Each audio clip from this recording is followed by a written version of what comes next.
If a defendant is convicted either in the Crown Court or the Magistrate Court, the court will then proceed to consider sentence. Sometimes the court may need more information about the defendant before passing sentence.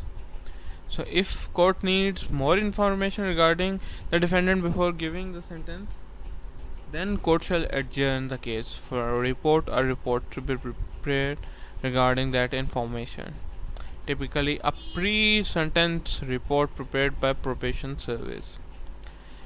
If the case is adjourned for reports of the defendant, then defendant will be usually be sentenced by the magistrate or the Crown Court judge who were presiding over the trial at the time of the trial. So even if the case gets adjourned, the same judge shall give the sentence who were presiding over the trial.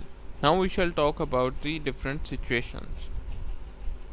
So if defendant pleads guilty to a summary only offense in the magistrate court, so in the magistrate court he can be given sentence by the magistrate court.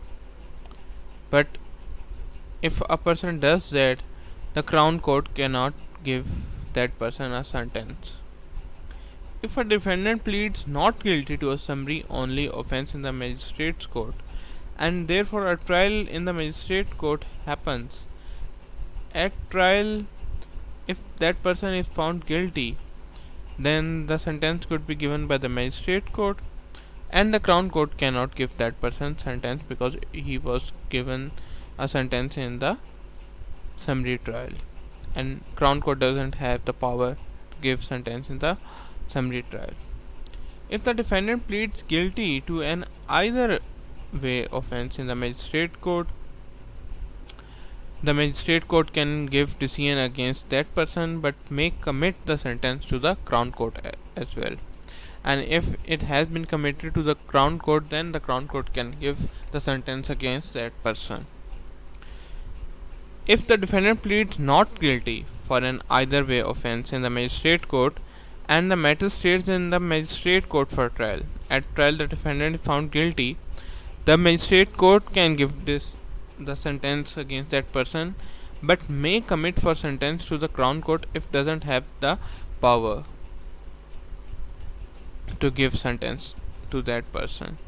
So the Crown Court in this case shall give the sentence if that case has been committed to the Crown Court.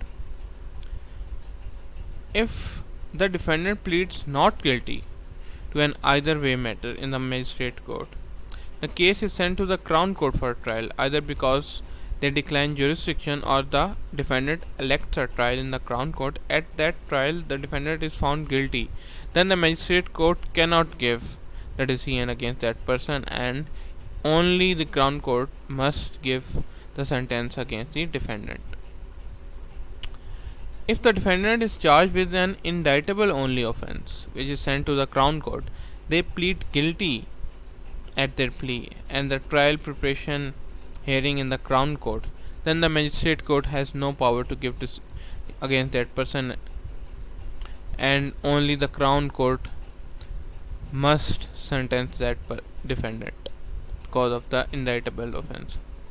And if the defendant is charged with an indictable only offense which is sent to the Crown Court, they plead not guilty at their plea and the case management hearing in the Crown Court and are subsequently found guilty at the trial, then only the Crown Court has the power to give sentence against that person, and magistrate court shall not have the power to give sentence.